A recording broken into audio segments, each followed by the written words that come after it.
Commission को भारत लाते हैं, ये बताने के लिए कि भारत के अंदर आज भी इस तरह का एक तबका है जो लगभग 7 से 8 करोड़ की संख्या में, लेकिन उसके साथ ऐसा व्यवहार होता है, वो जानवर से भी बदतर है। जानवर भी तालाब से पानी पी सकता है, लेकिन इन लोगों को अगर पानी को छू ले तो इनको मार दिया जाता है।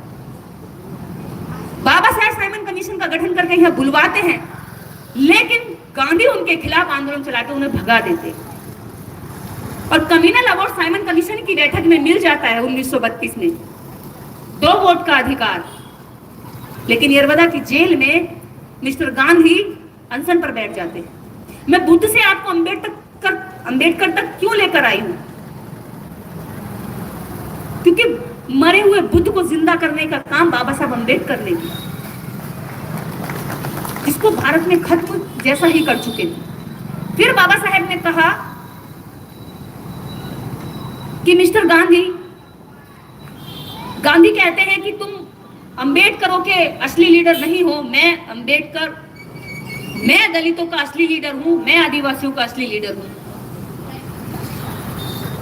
और राम गोपालाचारी ने भी ये बात कही कि अंबेडकर, तुम जो सूट बूट पहनते हो, तुम्हें देखकर लगता नहीं कि तुम इन दलितों के, आदिवासियों के, जो नंगे रहने वाले लोग हैं, इनके लीडर हो सकते हो। तुम तो सूट बूट पहनते हो, जिसकी लड़ाई तुम लड़ रहे हो उसके तो शरीर पर चिथड़े भी नहीं है। अगर इनका कोई लीडर लगता है, इनका मैच करते हुए, तो इनका लीडर तो गांधी लगता है, जो लुंगी पहनता है, सिर्फ नंगा रहता है। तो बाबा साहेब डॉक्टर अंबेडकर ने कहा कि नंगे को देखकर नंगा हो जाना ये कोई लीडरशिप की निशानी नहीं है। नंगे को देखकर उसके लिए कपड़ा और सूट बूट का इंतजाम करना ये लीडरशिप की निशानी है। और बाबा साहब ने एक बात और कही कि मिस्टर गांधी, तुम इन देश के अछूतों के, आदिवासियों की दाई हो सकते हो, लेकिन मां नहीं हो सकते। दाई क्या करती है? बच्चा पैदा करती है, अपना रुपया 2 रुपया जो उसका बनता है फीस, वो लेकर चली जाती है।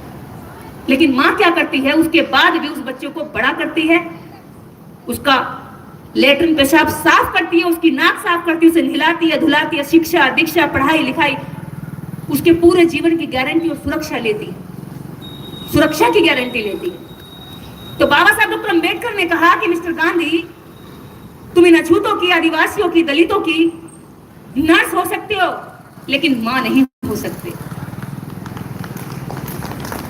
लेकिन हमारा दुर्भाग्य देखिए, जो हमारी नर्स थी वो हमारी राष्ट्रपिता बना दी, और जो हमारी वास्तव में मां का भूमिका निभा रही थी उसको किनारे कर दिया, और हमें मानना पड़ा मजबूरी में। तो आज मैं यही बात आप लोगों को समझाना चाहती हूँ कि अपने असली हीरोज को पहचानिए। आपके घरों में जो आपके बच्चे हैं, वो आपके घर में चिपकी दीवारों पर जो तस्वीरें, उनको देखकर वो सीखते हैं, अपने रोल मॉडल बनाते हैं। अपने बच्चों को अपने पुरखों के बारे में बताइए। उधार के, किराए के, पड़ोसियों के पुरखों के बारे में कब तक बताओगे? रामायण के बारे में बताते हैं, महाभारत टीवी पर दिखाते हैं, क्या है उसमें?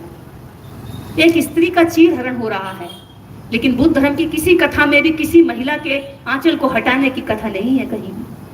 क्या पढ़ी है किसी ने?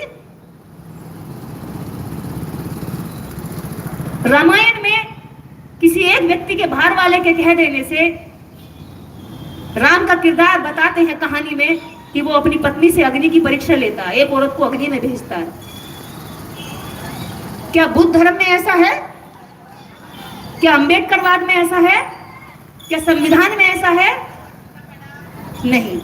अगर पत्नी चरित्रहीन है तो पति कोर्ट जा सकता, तलाक ले सकता, लेकिन उसे आग में नहीं जला सकता। अगर किसी लड़की ने किसी पुरुष को प्रपोज कर दिया कि मैं आपसे शादी करना चाहती हूं, तो उसकी नाक नहीं काटी जाती, मना कर दिया जाता है, सॉरी आई एम एंगेज्ड, या मैं किसी के साथ हूं, रिलेशन में हूं। नाक तो नहीं काट सकते ना, लेकिन राम राज आया तो प्रपोज नहीं कर पाओगी, नाक काटी जाएगी। सुपर्णखा की नाक काटी गई थी, मना नहीं किया गया था, उसकी नाक काट ली गई थी। और हम उन किरदारों पर हंसते हैं, खुशी होती है, लेकिन आपको नहीं पता कि जो राक्षस दिखाए गए हैं, जिनके दांत बड़े बड़े हैं, सींग निकले हुए हैं, काले काले से हैं,